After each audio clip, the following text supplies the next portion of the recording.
Okay, so today we are going to be doing a shared interactive read aloud. So we are going to be reading this book.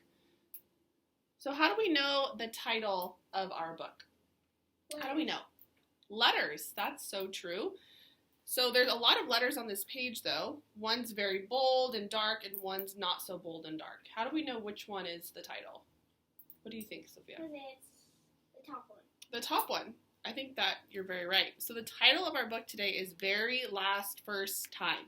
And this book was written by Jan Andrews and Ian Wallace. And so that's going to be our author.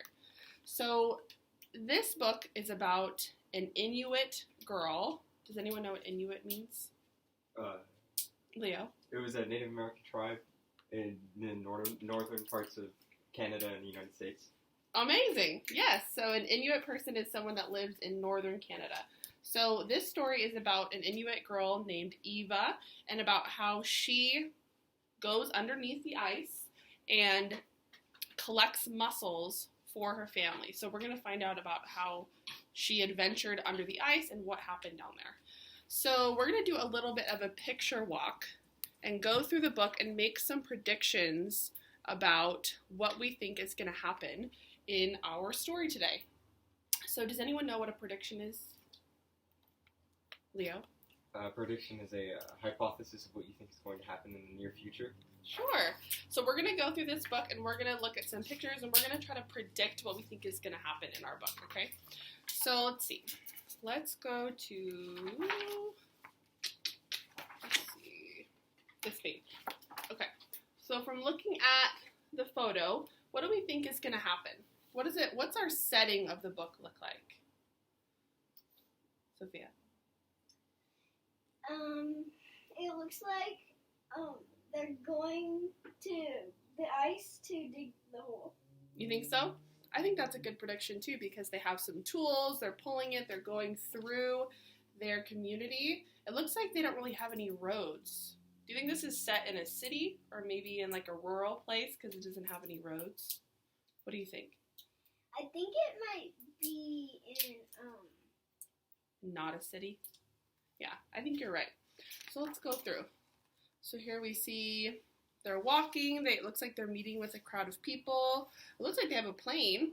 So I think this might be in modern times because they wouldn't have planes, thousands of years ago. Looks like they might be digging a hole. It's interesting. Looks like she's going in the hole.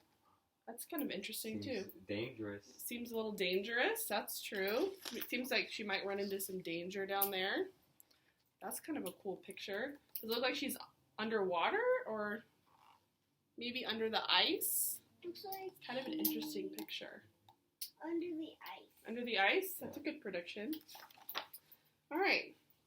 So let's see. So it looks like she goes under the ice. It looks like here's a picture of some mussels. Do we know what mussels are? Sophia, do you know what mussels are? They're a kind of clam. Yeah, that's so true. And they have like little muscly stuff on the inside. Sometimes you can get it at a sushi place. Okay, so we made some predictions about our book. Now we're going to go ahead and read our book, okay? So remember our title is Very Last First Time by Jan Andrews and illustrated by Ian Wallace. Okay, let's go through. Okay, page 1. Eva Padliat lived in a village under Ugava Bay in northern Canada. She was an Inuit, and ever since she could remember, she had walked with her mother on the bottom of the sea. It was something the people of her village did in the winter when they wanted mussels to eat. Today, something very special was going to happen. Today, for the very first time in her life, Eva would walk on the bottom of the sea alone. That seems kind of scary. Would you want to walk on the bottom of the sea alone? No. I don't know about that. All right.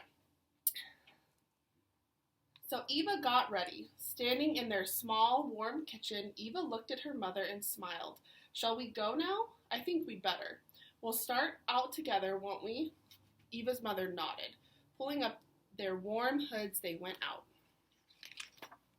So that's kind of cool. Looks like they have very warm coats on, and they're going to need that to go under the ice. Eva peered down the hole and felt the dampness of the air below. She breathed deep to catch a salt sea smell.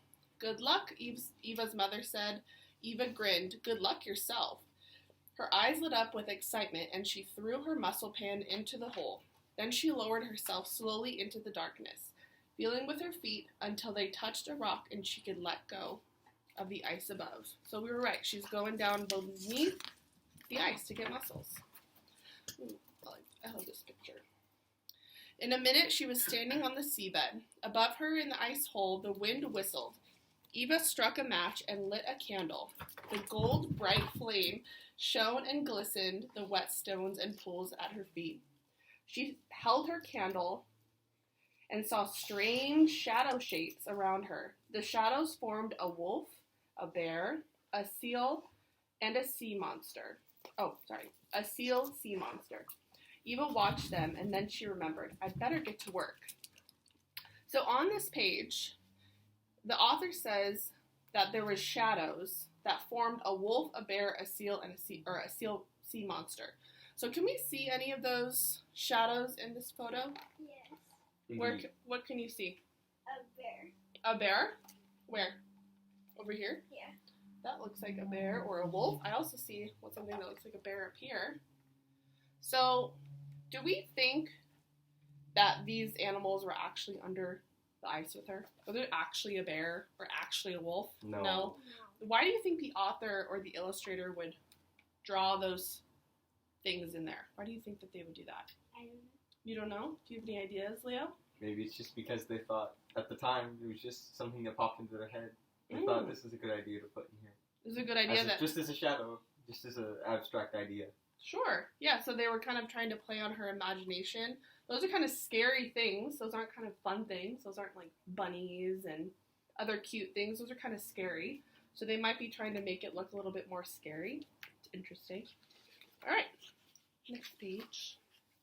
Alone, for the first time, Eva was so happy she started to sing. Why do you think that Eva was starting to sing? Why do you think that she was so happy? I'll give you guys 30 seconds to think about it, and then share it with your partner. We're going to do a think, pair, share. So share with Leo what you think, and Leo will share with you. Okay, now that you guys have had your think, pair, share, which is what it's called, what do you guys think? Why do you think that the author would be saying that Eva was happy? Leo, why do you think? I think that it's because she's been looking forward to this for a really long time. And it just seems like something to sing about. Sure. What do you think, Sophia? I think she's happy because she's alone and she found a lot of muscles. That's something to be happy about. I heard Leo say that it was interesting that she thought that she was happy that she was alone. But I want you guys to remember that she's doing this for her family. So she might be happy that she's able to provide for her family, because in a town they don't really have a lot of stores, so they can't go to the store and get food. So they have to provide for their family, and they have to go collect food. So this might be something that's really important in their culture, that they would be able to go and provide food for their family all by themselves and not have to rely on other people, right? Okay, awesome thoughts, guys. Let's keep going. So she hummed far back in her throat to make the echoes rumble. She lifted her long strings of muscles and let them clatter to her pan. So we can see the long strings. Okay, soon her muscle pan was full, so she had time to explore. She found a rock pool that was deep and clear. Small shrimps in the water darted and skittered in the light from her candle. Do we know what skittered means? Don't know what that means? Well, let's look at the sentence again and try to think about what it means based on what it says in the sentence, Miss Sophia. So it says, small shrimps in the water darted and skittered in the light from her candle. So if you... Like swim fast? Yes! So why do you think that? Why do you think that? How did you know? Could you see it in your head? Yeah. Yeah, so based on what you read, you could picture what he was talking about.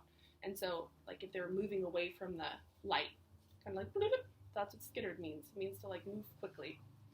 Okay. She stopped to watch them, reaching under a ledge. She touched a pinky purple crab. The fronds of the anemones on the ledge tickled her wrist. The tide! Eva listened. The lap of the waves sounded louder and nearer. Whoosh and roar and whoosh again. Eva jumped off the rock, stumbled, and her candle dropped and sputtered out. She had gone too far. The candles she had set down between the stones had burned to nothing. There was darkness and darkness all around. "Help me," she cried, but her voice was swallowed. "Someone come quickly." Eva closed her eyes and her hands went to her face. She could not bear to look. For a long, forever moment, she could not strike the match to light the candle. She could not strike the match to... Oh, sorry. She could not strike the match to light the candle. The flame seemed pale and weak. Eva walked slowly, fearfully, peering through the shadows, looking for her muscle pan. Okay, so we're going to pause here for just a second. So, good readers stop and think about what they're reading and recall things that have happened. So, thinking about our story and what we've read so far, what are some reasons that the author shared as to why Eva would be scared that the tide would be coming back?